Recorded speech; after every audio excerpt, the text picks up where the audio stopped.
우리 국제사회가 지금 러시아의 우크라이나의 침공에 대해서 규탄하고 있습니다. 정말 그 어느 때보다도 우리 우크라이나 우리 국민들을 위해서 기도하고 더 이상 전쟁은 안 됩니다. 어떤 이유라도 전쟁은 안 됩니다.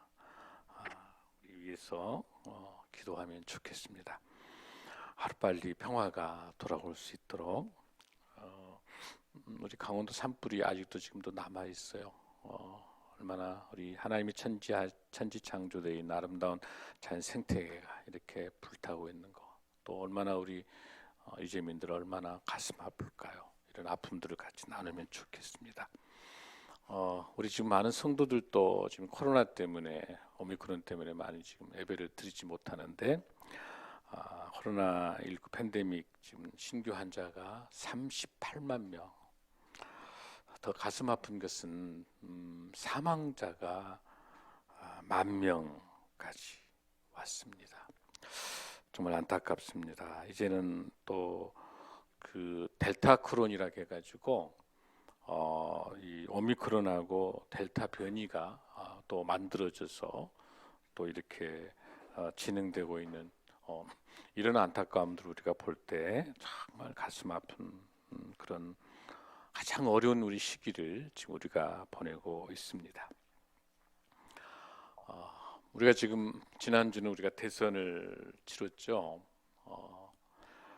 장로님 기도하신 것처럼 지금 그 양 후보의 표차가 23만 7,077표밖에 되지 않아요. 그러니까 0.73%.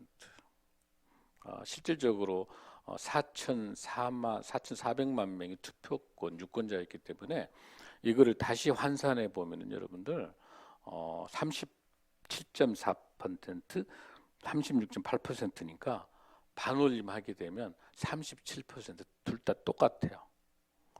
이거는 뭘 말하고 있는 거냐면 어느 한 사람도 교만해서는 안 된다는 거죠. 정말 중요한 투표의 결과에 대해서 우리가 보고 아주 중요한 의미를 갖고 있다라고 우리가 볼 수 있습니다. 이번 선거 때 나타나는 이념의 갈등, 지역의 갈등, 남녀의 갈등, 노사 갈등, 전부 갈등이죠. 여러분 지도 보셨죠? 한쪽은 완전히 빨갛고 한쪽은 완전히 파랗고 이런 불쌍한 나라에 지금 살고 있습니다. 입소스라고 하는 세계 최고의 리서치 기관이 있습니다. 이 기관이 2021년도에 주요 나라 28개국에 대한 12개 항목을 걸쳐서 갈등 지수를 조사했습니다. 우리 한국은 무려 빈부격차, 이념격차, 정당 격차, 갈등, 종교 간의 갈등, 남녀의 갈등, 세대의 갈등, 학력의 갈등 등 무려 7개 항목에서 세계 제1위를 했습니다. 우리나라는 갈등 국가입니다.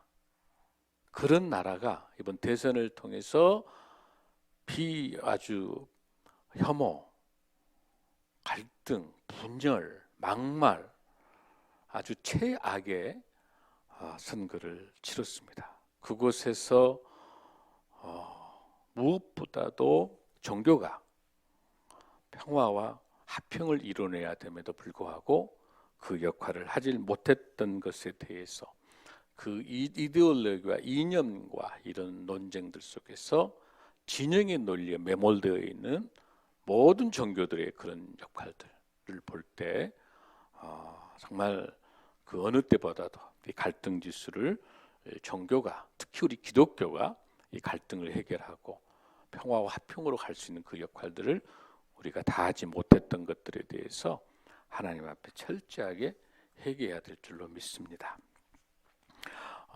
이 갈등들을 우리가 해결할 수 있는 것은 화해를 해야 돼요. 지금 현 이 상태에서 그 누구도 새로운 정부가 들어선다 하더라도 이렇게 분노와 이렇게 패거리와 분열과 갈등돼 가지고는 이 나라는 온전할 수가 없습니다. 그렇게 하기 위해서 저는 국회에 화해위원회라든지 이런 아니면 우리 시민단체든지 우리 종교단체가 화해위원회라고 하는 이런 걸 기관을 설치해서 잠시 내려놓고 사과하고 또 용서하고 서로 평화와 나눔을 통해서 조금 마음들을 이 갈등들을 조금 더 정직하게 진실되게 서로가 막말에 대한 걸 용서를 구해야 되는 일들을 우리 한국 기독교가 특히 앞장서서 이 일들을 위해서 기도하고 회개 기도를 통해서 이 나라를 살려야 될 줄로 믿습니다. 도리스키스 굿윈이라고 하는 유명한 역사학자가 팀 오브 라이벌스라고 하는 책을 썼어요. 이 책이 권력의 조건이라는 책인데 이 책은 어떤 책이냐면 에브라함 링컨 대통령의 중요한 그 적을 선거의 적을 내각을 구성할 때 그 상대방에 대한 그 정적을 새로운 내각에 추천했었던 아주 놀라운 정치, 즉 미국이라고 하는 나라 4년간 남군과 북군의 치열한 전쟁 속에서 갈등과 미움과 분노 이런 가운데 있을 때 하나님의 정치인 에브라함 링컨 대통령에 의해서 놀라운 내각이 형성이 됩니다. 바로 에브라함 링컨을 원숭이라고 말하고 키가 큰 멀쭉한 원숭이라고 욕하고 선거 때 비난했던 스탠턴이라고 하는 이 사람을 국방부 장관에 앉혔습니다. 뿐만 아니라 대통령 예선에서 경쟁했었던 윌리엄 스워드라고 하는 이 사람을 국무장관에 앉혔습니다. 뿐만 아니라 정치적으로 어마어마한 적이죠. 전쟁을 치를 정도로 선거 때 첨예한 대립을 했었던 이 체어스라고 하는 사람을 재무부 장관에 앉혔습니다. 이렇게 이야기합니다. 우리는 가장 능력 있는 사람을 필요합니다. 나라를 위해서 봉사하는 것을 박탈할 권리는 아무도 없습니다. 그래서 에브라함 링컨은 당선되자마자 바로 그 다음날 저녁에 하나님께 기도하면서 내각 명단 7명을 쓸 때 이렇게 정적을 인재를 등용했던 연합정부를 만들었던 놀라운 에브라함 링컨의 역사를 설명한 게 팀 오브 라이벌스라는 그 책입니다. 사랑하는 성도 여러분, 우리에게도 이런 믿음의 형제들이 있었습니다. 6.25 때 전쟁 때 두 아들을 잃어버린 우리 손양원 목사님은 그 두 아들을 죽인 그 사람을 양자로 삼아서 하나님의 사랑으로 화해와 화평으로 우리에게 좋은 모델을 보여주셨습니다. 우리에게 가까이 있습니다. 돌에다 몸을 바다에 빠뜨릴 때 돌을 가지고 몸을 똘똘 돌과 같이 묶었습니다. 일본에 있는 바닷가에 빠뜨렸습니다. 정치적인 적을 죽이기 위해서 바로 자기를 죽이려고 했던 일본의 바닷가에 헤네탄 바닷가에 돌로 똘똘 묶어서 수장시키려고 했던 사람을 용서한 김대중 대통령이 있습니다. 우리도 이런 평화와 화평의 역사를 가지고 있습니다. 600만 아슈비츠 통해서 우리 600만 유대인들을 죽였던 그 나치에 대한 그 전범에 대해서 철저하게 독일이 회개하고 그 전범들을 처형했던 사건이 있습니다. 바로 그 유명한 그 바르멘 신학선이라고 성경적 근거를 가지고 불의에 대해서 정확한 그 전범들을 처리했었던 바르멘 신학선언이 있습니다.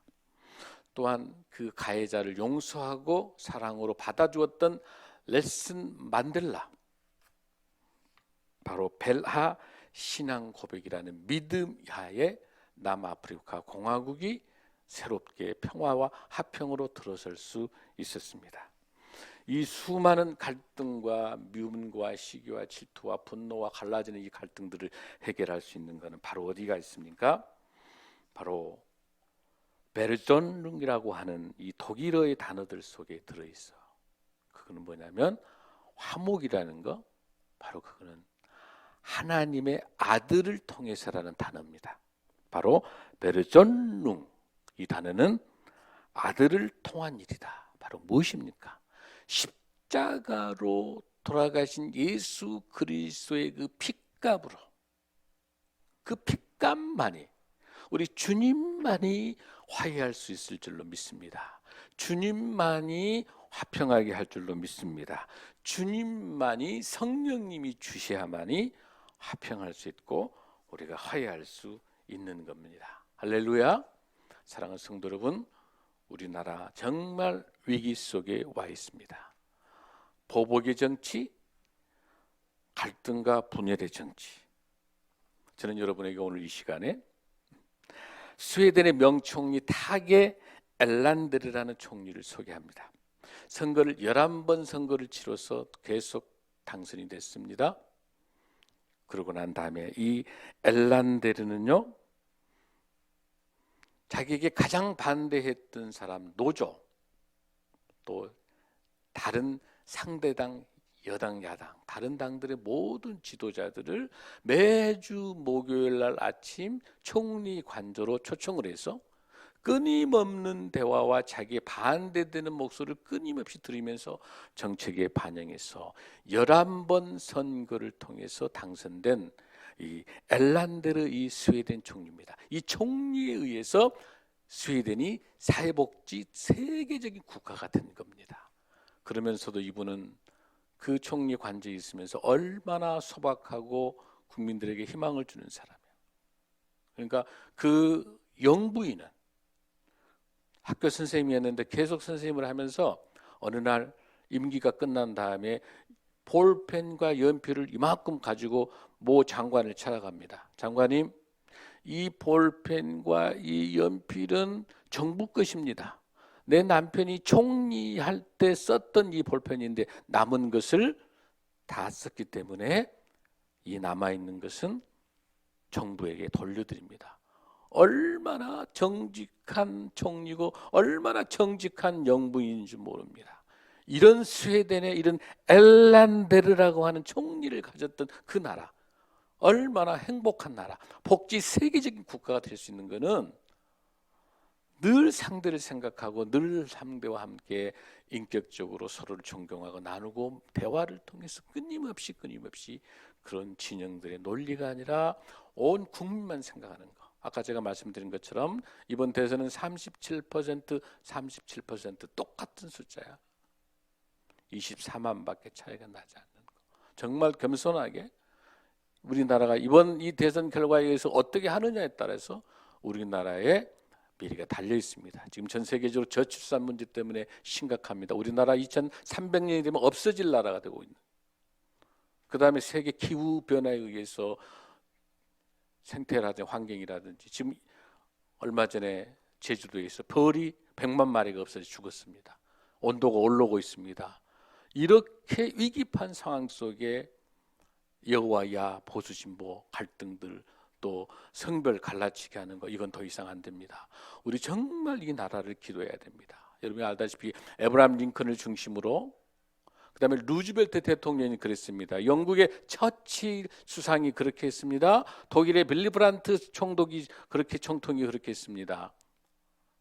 연합정부 연정했습니다. 자기와 생각이 다른 사람들 함께해서 정부를 만들어서 국민을 바라보는 정부, 연합정부, 통합정부를 이뤄내는 일들을 정말 우리가 기도하고, 정치권에 행정을 잘한 사람만 가지고 안 됩니다. 사법정의만 가지고도 안 됩니다. 이거는 온 국민들이 함께 바라보며 이 나라가, 하나님이 세우신 이 나라가 하나님의 주권하에 하나님의 손에 들림으로 이 나라가 국민들을 행복하게, 전 세계 평화를 만들어내는 놀라운 대한민국 되기 위해서 이번 이 정부가 인수위원회부터 어떻게 준비하느냐를 볼 때 이거는 철저하게 기도하며 그런 정부, 화해위원회 만나서 서로가 서로를 용서하고 서로가 서로를 사랑하고 서로가 전문성들을 인정하고 함께 힘을 모으는 통연합정부를 만들어내는 일들을 우리 교회가 앞장서서 기도하며 이 일들을 적극적으로 우리가 나서야 됩니다. 할렐루야. 더 이상 코드 정치, 공로를 나타내는 회전문 인사, 측근들을 세워서 또다시 정치 비극을 갖게 하는 일들이 없도록 우리 국민들이 투표만 하면 끝나는 게 아닙니다. 매니페스토, 어떻게 정책들이 이루어지는가, 어떻게 국민들을 위해서 하는가, 아니면 특정 진영을 위해서 하는가를 잘 감독하는 것도 우리 국민들에게 아주 중요합니다. 특히 우리 크리스찬들에게 있어 중요한 것은 하나님의 손을 맡기고 하나님께서 주시는 말씀대로 기도하며 이 나라와 이 민족을 기도하는 저와 여러분이 되어야 될 줄로 믿습니다. 오늘 특별히 제가 설교 본문을 기도하면서 잡을 때 팔복 중에서, 여러분 마태복음 5장에서 7장까지가 팔복이잖아요. 이 팔복은 산상순입니다. 우리 모세가 하나님 말씀에 대한 율법을 받기 위해서 시내산에 올라가서 받았던 것처럼, 그러나 신약 시대 와가지고는 우리 예수님께서 산에 오른다, 아주 상징 의미를 가지고 있어요. 산에 올라서, 그 전에 구약 시대에는 모세를 통해서 백성들은 밑에서 기다리고 있었고 많은 죄를 저지르고 있었죠. 금송아지를 섬기고 기다리면서 원망불평했었던 그 이스라엘 백성들이 있을 때 율법 모세를 통해서 하나님께 주셨잖아요. 십계명 주셨잖아요. 신약 시대 와서 율법이 완성되는 게 우리 예수 그리스도인데, 우리 주님께서 주신 이것, 바로 산에서 예수님께서 많은 제자들 무리를 모아놓고 산상순 팔복에 대해서 말씀하십니다. 팔복은 우리 크리스찬들에게 있어서 가장 중요한 우리 삶의 크리스찬 하나님의 자녀된 우리들의 지표가 될 수 있는 거예요. 그건 뭡니까? 딱 하나입니다. 하나님 나라를 우리 마음에 소유하는 거예요. 팔복은 하나님 나라를, 하나님의 마음을 우리가 소유할 수 있는 거예요. 그런 사람들은 어떻게 살아가요? 세상에 빛과 소금으로 살아갈 수 있는 거예요. 빛과 소금으로. 할렐루야. 그래서 특별하게 이 산상순이 중요한 것 중에 하나는, 이 산상순을 통해서 하나님께서 하나님의 나라를 설명하는데 가장 먼저 하나님을 아버지라고 부를 수 있도록 했어요. 할렐루야. 하나님을 아버지라고 부를 수 있는 거예요. 이것만큼 이 큰 게 어디가 있어요? 그 전에는 제사를 지내서 제사장을 통해서 가야 되는데, 이제는 오직 예수 그리스도를 통해서 우리 하나님을 아버지라고, 여러분 아버지 부르기만 해도 얼마나 좋아요. 하나님 아버지. 할렐루야. 그러면서 산상수훈의 마지막 부분이 이렇게, 마태복음 7장 21절에 이렇게 나와요. 나더러 주여 주여 하는 자마다 다 천국에 들어갈 것이 아니요 다만 하늘에 계신 내 누구의 뜻대로, 아버지의 뜻대로 행하는 자라 들어가리라. 할렐루야. 이 아버지를 만나는 거, 그 산상수훈을 통해서 만났으면 좋겠습니다. 우리 예수님께서 공생애를 딱 시작하실 때 제일 먼저 시작하신 게 바로 산상수훈이에요. 자, 그러면서 우리에게 귀한 말씀 주신 것, 팔복 중에서 오늘 본문에 나타나 있는 9절 한 번 더 우리 이 본문을 우리가 읽겠습니다. 시작. 복이 있나니 그들이 하나님의 아들이라 이렇게 이름을 받을 것이다. 할렐루야. 할렐루야. 그러면서 하나님 아버지의 마음을 읽는 거예요. 산상순에 보면은 아버지라고 부르는 게 17번이나 나와요. 아버지. 그 하나님 아버지. 그 하나님 아버지가 우리를 사랑하시기 때문에 죽을 수밖에 없는 우리를 대신하여 십자가에 하나밖에 없는 아들을 보내서 십자가에 달리시고 부활하시는 그 아들을 보내주신 것, 그게 여러분 사순절 기간이에요. 부활절을 앞두고 사순절, 그 기간을 우리가 보내고 있는 거예요. 바로 4월 16일까지예요. 4월 17일이 부활절이에요. 예수님의 사랑, 하나님의 사랑, 아버지 사랑을 여러분들, 저와 여러분이 함께 깊게 가졌으면 좋겠습니다. 아멘. 자, 여러분들 지금 이 팔복에 대한 산상순을 말씀하실 때 그 당시의 시대 상황을 여러분들이 아셔야 돼요. 이 상황은 어떤 상황이냐면 로마가 제국의 어마어마한 로마 제국 치하에 있는 그런 상황이에요. 초대교회가 있었던 그런 상황이잖아요. 자, 그 당시에 로마의 평화는 어떤 평화입니까, 여러분들? 팍스 로마나 들어보셨죠? 그 팍스 로마나라고 하는 이 팍스 로마나 로마의 평화인데, 이 평화는 어떤 평화예요? 물리적인 평화예요. 군사에 대한 평화예요. 이건 진정한 평화가 아니에요. 로마의 평화는 진짜 평화가 아니라 그럴싸하게 보이지만은 이거는 시스템적으로 되어 있는 평화예요. 여러분들 얼마 전에 아틀란타에서 시작을 하고 그게 저 흑인들 폭동 여러분 있었죠. 미국 얼마나 미국이 선진국이고 얼마나 미국이 멋진 신사국입니까? 그럼에도 불구하고 그 흑인 폭동이 발생됐을 때 LA 와가지고 엄청난 도둑질과 폭력과 살인과 죽음이, 그러니까 미국도 시스템적으로 되어 있는 나라인데 그 시스템이 무너지니까 완전히 폭력으로 죽음으로 전쟁으로 가는 거죠. 러시아 1차 세계도 2차 세계도 다 마찬가지입니다. 하나님이 주시는 근본적인 평화, 화평, 화목, 하나님이 주시는 그 샬롬, 헬라어로 에레네, 하나님이 주시는 화평이 아니고는 그 어떤 것도 전쟁과 싸움과 죽음과 나눔과 분열을 이겨낼 수 없는 거예요. 여러분, 사도 바울도 포교하고 있기 때문에 전도하다가 구속된 게 아니에요, 여러분들. 로마가 다종교, 여러 종교를 다 인정을 했어요. 그러니까 기독교를 탄압하지 않았어요. 포교로 나중에 왔을 때 그 전도하고 있기 때문에 억압을 한 게 아니라 로마가 딱 허용되지 않는 것은 뭐였냐면은 로마의 반기를 들고 폭동이 일어나는 것은 용서 안 하는 거예요. 그러니까 그 장사했던 그 우상에 관련돼서 미신, 무당, 점치고 하는 것들에 대해서 장사가 못하고 그런 것 때문에 그 고발했었잖아요. 고발해가지고 포교한 게 아니라 그 장사가 안 되니까 장사 안 되는 그 주인이 미친 여자에게서 우상을 통해 가지고 미신을 통해 가지고 이렇게 점치는 여자가 점발이 안 되니까 장사가 안 되니까 고발하는 거예요. 소요가 일어날 것 같으니까. 글라디오 황제도 여러분들 왜 유대인들을 추방했었죠, 여러분들? 바로 부활 사건을 가지고 부활을 믿느냐 안 믿느냐 막 같은 유대인들끼리 소요가 막 일어나니까 유대인들을 글라디오 황제가 쫓아냈던 거예요. 그래서 온 게 뭐예요? 고린도로 온 사람이 브리스갈라 아굴라 있잖아요. 거기서 나온 거란 말이에요. 그러니까 지금 로마는요, 전쟁을 통한 폭력과 억압에 의한 그 평화에 위장된 평화인 것이죠. 근데 그것에 대해서 근본 문제가 해결될 수가 없는 거예요. 자, 우리가 있는 진정한 화평, 여기 본문에 나와 있는 것처럼 화평하게 하는 자는 복이 있나니 그들이 하나님의 아들이라 일컬음을 받을 것이요. 화평케 하는 자가 누굴까라고 하는 게 여러분들, 무엇을 우리가 화평이라고 말할 수가 있습니까? 자, 레위기 7장 15절에서 18절 말씀 한번 보겠습니다. 자, 무엇이 성경에서 말하는 화평인지. 레위기 7장 15절 한번 읽습니다. 시작.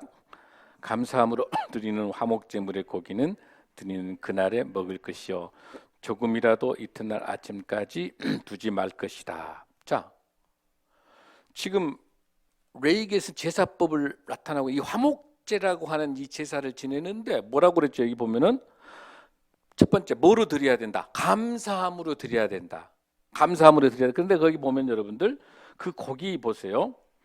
16절, 17절, 18절까지 한번 우리 읽어보겠습니다. 레위기 7장 시작, 16절 시작. 그러나 그의 애물의 제물이 서원이나 지원하는 것이 그 제물을 드린 날에 먹을 것이요 그 남은 것은 이튿날에도 먹되 그 제물의 고기가 셋째 날까지 남았으면 불사를지라. 만일 그 화목 제물의 고기를 셋째 날에 조금이라도 먹으면 그 제사는 기쁘게 받아들여지지 않을 것이라.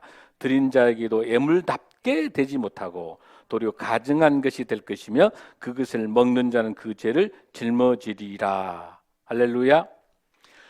제사 때 드리는 숫소, 양, 염소를 이제 제사를 지낸단 말이에요. 레위기 22장에도 있는데 이렇게 제사드리는데 이 드리는 것을 뭐라고 본문에 나와 있죠? 감사함으로 드리는 그 화목 제물의 고기를 드리는 언제 먹어라? 그날에 먹으라는 거예요. 그런데 여러분들 이 많은 제사를 지낼 때 그 어마어마한 황소 있잖아요. 그는 가지고 혼자 먹을 수 있어요, 없어요? 못 먹어요. 그날 먹어낼 수 있는 방법 어떻게 있어요? 나눠 먹으라. 할렐루야. 나눠 먹으라는 거예요. 그게 화평이라는 거예요. 할렐루야. 그 다음에 조금이라도 이튿날 아침까지 두지 말아라고 하는 거예요. 다만 어쩔 때 여러분들 서원해가지고 한다든지 자원해서 드리는 거는 언제까지 조금 더 시간을 줘서 언제까지 그 다음 날까지 이튿날까지 먹을 수는 있는 거예요. 이게 어떤 사건이 여러분 만나 매출하기 위해서 만나가 그날 만나가 출애굽 속에서 그 이스라엘 백성들에게 만나를 그냥 줬는데 더 많이 먹으려고 그거를 가지고 자기 집에 가는 동안 다 어쩐다? 다 썩어버린다. 똑같은 거예요. 그거는 뭐냐면 자족할 줄 알아라. 합평할 수 있다고 하는 것은 내가 먹고 싶은 것만큼 역지사지 상대도 그것만큼 필요하다는 거야. 할렐루야. 나누라는 거예요. 그 다음에 더 놀라운 것은 거기 28절에 보면은 셋째 날에 조금이라도 먹으면 이거는 기쁨에 이거는 어떻게 가증한 거 죽음이야. 자기가 제사를 지냈는데 3일째 셋째 날까지 갖고 있다고 하는 거는 전부 다 자기가 제사를 형식적으로 들여놓고 폼만 잡았지 사실은 내부적으로 다 챙겨서 자기 혼자 잘 먹고 잘 살라는 거. 이것은 진정한 화평이다 아니다? 화평이 아니다는 거. 할렐루야. 하나님께서 놀랐습니다. 이게 주님께서 우리에게 주시는 진정한 의미, 화평의 이야기인 거예요. 자, 조금 우리 깊숙이 한번 말씀을 들어보겠습니다. 자, 그런데 이렇게 제사를 지내기 위해서 우리가 하나님께 우리 이웃에게 우리가 바포 사역도 하고 있습니다. 이렇게 나눔과 섬김을 하고 있는데 이 드리는 제사를 드릴 때 우리가 이 드리는 이 제사를 드릴 때 아까 뭐라고 그랬죠? 자원하는 것에서 굉장히 하나님께 중요시 여기죠. 자원하는 거. 그러지 않고 형식적으로 하는 것에 대해서 하나님이 얼마나 싫어하시냐면 바로 마태복음 5장 23절 24절 한번 보겠습니다. 얼마나 가식적인 제사, 가식적인 헌금, 가식적인 행동을 하나님이 싫어하시는지. 시작. 그러므로 애물을 제단에 드리려다가 거기서 내 형제에게 원망 들을 만한 일이 있는 것이 생각나거든 애물을 제단 앞에 두고 먼저 가서 형제와 화목하고 그 후에 와서 애물을 드리리라. 할렐루야. 아무리 많은 헌금을 한다 하더라도 아무리 많은 제사를 하나님께 드린다 하더라도 그 마음속에 미움, 시기, 질투 이런 것들이 가득 들어있는 그 제사는 그 애물은 받는다 안 받는다? 안 받는다는 거예요. 마태복음 18장 18절에 보면 진실로 너에게 이르노니 무엇이든지 너희가 땅에서 매면 하늘에서도 매일 것이요 무엇이든지 땅에서 풀면 하늘에서도 풀리리라. 할렐루야. 땅에서 풀어야 됩니다. 풀어야 풀립니다. 할렐루야. 땅에서 맺혀 있는 것이 풀려져야 하나님께서 풀 줄로 믿습니다. 무엇보다도 우리가 먼저 형제와 화목하고 이 애물을 드리는 저와 여러분이 될 줄로 믿습니다. 아멘. 아멘. 사랑하는 성도 여러분, 우리가 화평하기 위해서 하나님께서 우리에게 무엇을 주셨는지, 화평하고 우리가 화목하고 평화를 샬롬을 하기 위해서 하나님이 우리에게 무엇을 주셨는지 고린도후서 5장 18절 보겠습니다. 시작. 모든 것이 하나님에게서 났으며 그가 그리스도로 말미암아 우리를 자기와 화목하게 하시고 또 우리에게 화목하게 하는 직분을 주셨으니 할렐루야. 하나님께서 우리에게 뭘 주셨다? 화목하게 하는 직분을 주셨다. 그런데 거기 보면은요 8절에 보면 이렇게 돼 있어요. 우리가 아직 죄인 되었을 때 그리스도께서 우리를 위하여 죽으심으로 먼저 주님께서 죽으심으로 하나님께서 우리에 대한 자기 사랑 얼마나 우리 죽을 수밖에 없는 우리를 얼마나 하나님이 사랑하셨는지 그 사랑의 확증을 가장 사랑하는 독생자 예수 그리스도를 우리에게 보내주시고 그러고 난 다음에 그러면 이제 우리가 그의 피로 말미암아 의롭다 하심을 받았으니 더욱 그로 말미암아 진노하심에서 구원을 받을 것이다. 죽을 수밖에 없는 진노에서 구원을 받게 하시고 난 다음에 10절에 말씀하시는 거예요. 우리에게 어떻습니까? 우리가 원수 되었을 때 그 아들의 죽으심으로 말미암아 하나님과 화목하게 하셨다. 이렇게 말씀을 주시죠. 그러면서 이 고린도후서 5장 18절 본문 중에서 우리에게 주신 귀한 말씀이 뭐가 있습니까? 화목하게 하는 직분을 주셨다는 거예요. 자, 여러분, 이렇게 하나님께 우리에게 직분을 주셨는데 왜 우리가 화목할 수 없습니까? 왜 우리가 평강할 수 없습니까? 왜 화평할 수 없습니까, 여러분들? 그것은 우리에게 죄의 문제가 해결이 되지 않았기 때문입니다.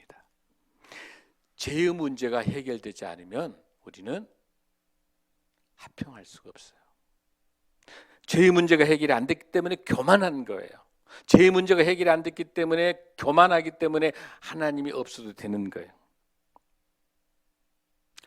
이 죄의 문제를 해결하고 우리가 구원받는가? 여러분, 로마서 5장 10절 말씀을 한 번 더 읽어보겠습니다. 시작.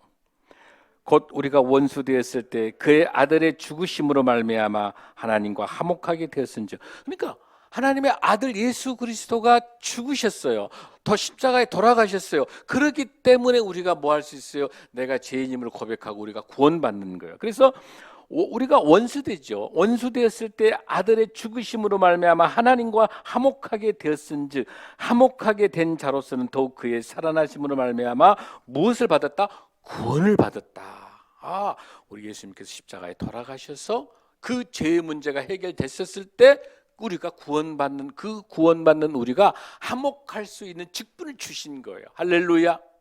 그 화목할 수 있는 그 직분 주신 그 하나님의 은혜, 우리 주님의 그 은혜로 화평할 수 있을 줄로 믿습니다. 그렇게 화평할 수 있는 사람은 바로 제일 먼저 뭐 해야 된다? 바로 죄에 대한 고백을 통해서 구원받는 우리가 뭐 해야 됩니까? 더 이상 죄를 짓지 않도록 해야 되는 거죠. 그리고 이 놀라운 구원의 복음의 새로운 소식을, 복음을 전해야 되는, 영원 구원을 위한 전도해야 되는 사명을 동시에 갖는 거예요. 그게 화평하는 사람들의 책임인 줄로 믿습니다. 그래서 여러분 여기서 주의할 게 하나 있어요. 꼭 기억하십시오. 화평케 하는 사람들에게 있어서 좋은 것이 좋다, 다 무난하다, 다 좋아, 이것도 좋고 저것도 좋다, 이건 화평이에요, 아니에요? 답하셔야 돼. 그래, 너도 좋고 나도 좋고 다 좋고 좋은 게 좋고 이것이 화평이다 라고 많이 생각하고 있어요. 그건 화평이 아닙니다. 분명히 여러분 기억하실 것은 아합 왕이 엘리야가 와가지고 나봇과 포도를 뺏었을 때 이 문제에 대해서 엘리야가 분명하게 지적하니까 뭐라고 합니까? 이스라엘을 괴롭게 하는 자요. 아합 왕이 뭐라고 소리친다 엘리야에게? 이스라엘을 괴롭게 하는 자요. 여러분, 우리 예수님께서 십자가에 돌아가시도록 그 무리가 지면서 무슨 소리 합니까? 많은 무리가 예수님을 핍박하면서 뭐라고 이야기합니까? 백성들을 소란하게 하는 자요. 이렇게 예수님이 이야기해요. 즉 화평케 하는 자에게 있어서 놓치지 말아야 될 것은 절대로 불의에 대해서 묵인하고 불의에 대해서 거기에 겁박에 의해서 무기력해지는 것이 평강이 아니라는 사실이에요. 반드시 불의하고 싸워야 되는 거예요. 평강, 샬롬을 위해서 반드시 불의와 부정의와 거짓과 이런 살인과 사탄과의 싸움을 해야 되는 거예요. 이거를 놓치지 마십시오. 평강이라고 하는 것이 좋은 게 좋은 거다, 모든 게 좋다가 아니라는 사실이야. 마태복음 10장 34절에서 내가 세상에 화평을 주러 온 줄로 생각하지 말라. 화평이 아니요 무엇을 주러 왔다? 검을 주러 왔단 말이에요. 하나님께서 검을 주러 오셨다고 말씀하시는 거예요, 예수님께서. 그래서 평화를 이해한다는 명분하에 거짓과 불의와 수많은 이 제약들에 대해서 묵인하는 것이 화평이 아닌 거예요. 용서는 하되 반드시 기억하는 거예요.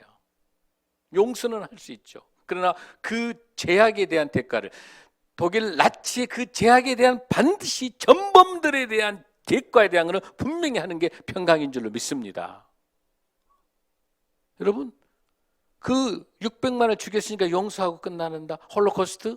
그게 여러분 평강입니까? 샬롬입니까? 아닙니다. 샬롬은 그렇게 무약하고 나약한 게 아닙니다. 샬롬은 하나님의 공의와 정의를 갖고 있는 그 죄악과 거짓과 불의와 이런 것들을 용서하는 것이 아니에요. 묵인하는 게 아니에요. 이런 거는 정확하게 심판해야 되는 거예요. 죄에 대한 문제, 불의에 대한 문제, 거짓에 대한 이런 문제들은 분명하게 대응하는 것이 그게 진정한 화평입니다. 왜? 하나님께서 공의와 정의를 우리에게 이 땅에 주셨습니다. 자, 그럼 우리가 어떻게 우리가 평강을 가질 수 있을까? 어떻게 우리가 화평할 수 있을까? 여러분, 제일 먼저 죄의 문제를 해결해서 하나님과 나하고의 관계에서 평강이 있어야 돼요. 아멘. 하나님과 나하고의 관계, 죄의 문제가 해결돼서 하나님과 나하고의 관계가 해결되는 것이 진정한 평강인 줄로 믿습니다. 아멘. 그 다음에 중요한 게 하나 있어요. 나하고의 관계가 평강이 있어야 돼요.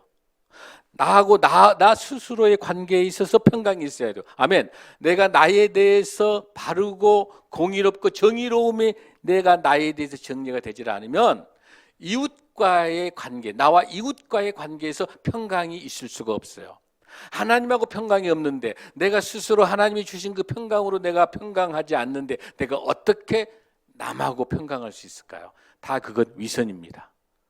하나님하고 올바른 관계가 형성되지 않는 그 평강은 다 위선입니다. 외식입니다. 내가 하나님이 주신 그 평강을 통해 내 마음속에 하나님의 성령의 충만한 은혜가 넘치고 내 마음속에 샬롬의 평안이 넘치고 평안이 넘친 그 평안이 진정한 평안이 되는 거고 그 평안이 돼야만이 그 평안한 샬롬의 마음을 가지고 이웃과도 평강과 평안이 있을 수 있습니다. 할렐루야.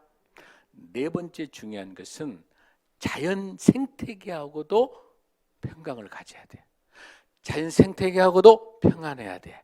자연 생태계하고도 샬롬의 평안이 있어요. 그래서 하나님이 창조한 생태계, 이 천하 만물에 있는 모든 생태계, 천지 창조된 그 어떤 것을 하나도 오염되지 않도록 하나님이 창조한 그대로 우리 후손에게 물려주는 것. 그래서 우리가 기후변화 문제는 해도 되고 안 해도 문제, 하나님의 천지 창조 질서를 어기는 기후변화 문제를 위해서 기도하고 기후변화를 위해서 반드시 더 이상 이 지구가 온난화가 되지 않도록 하는 것, 그런 일들을 우리 크리스찬들이 하는 것이 하나님과 나하고의 평강이 해결되는 거고 화평이 해결되는 거예요. 할렐루야.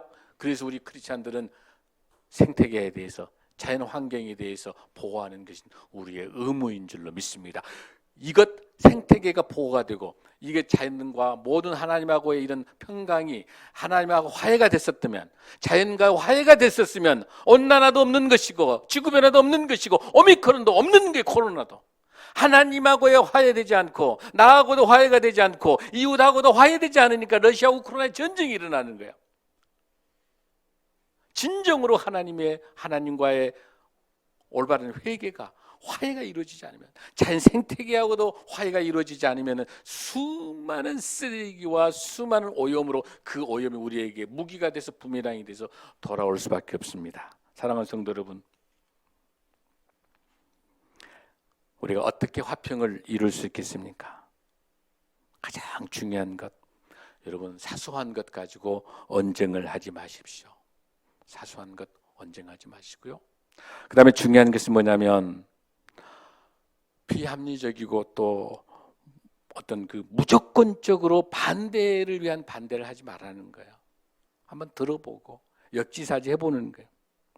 그리고 우리가 화평을 이룰 수 있게 하기 위해서는 상대방을 지적할 때 직설법을 쓰지 마시고 또 그 사람에게 어떤 공격이나 어떤 모욕적인 거 하지 말고 개인적으로 불러서 이렇게 조용하게 그 사랑을 표현할 수 있는 것. 그러나 이 일들이 쉽지가 않습니다. 끊임없는 인내와 설득이 필요합니다. 가장 중요한 것, 화평케 하는 자에게 하나님께서 뭐라고 주신다고 그랬죠? 그들이 하나님의 아들이라 일컬음을 받겠다는 것. 하나님의 아들, 여기서 하나님의 아들은 남자를 말한 게 아니라 하나님의 자녀인 줄로 믿습니다. 화평케 하는 자에게 최고의 복, 무슨 복?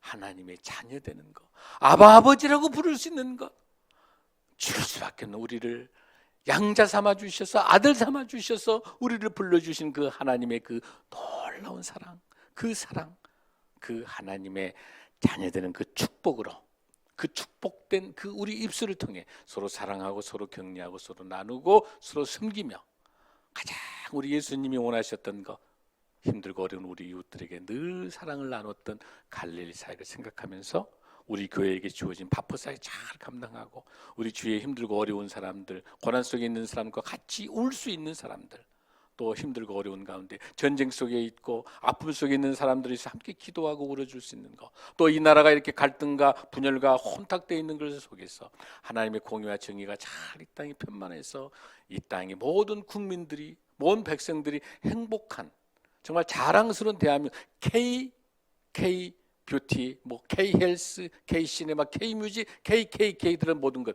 K, 오직 지저스 크라이스트, 우리 예수 그리스도의 복음된 이 사랑을 전 세계에 복음을 전하는 자랑스러운 대한민국이 2022년에 새롭게 출발할 줄로 믿습니다. 다 함께 일어나시겠습니다.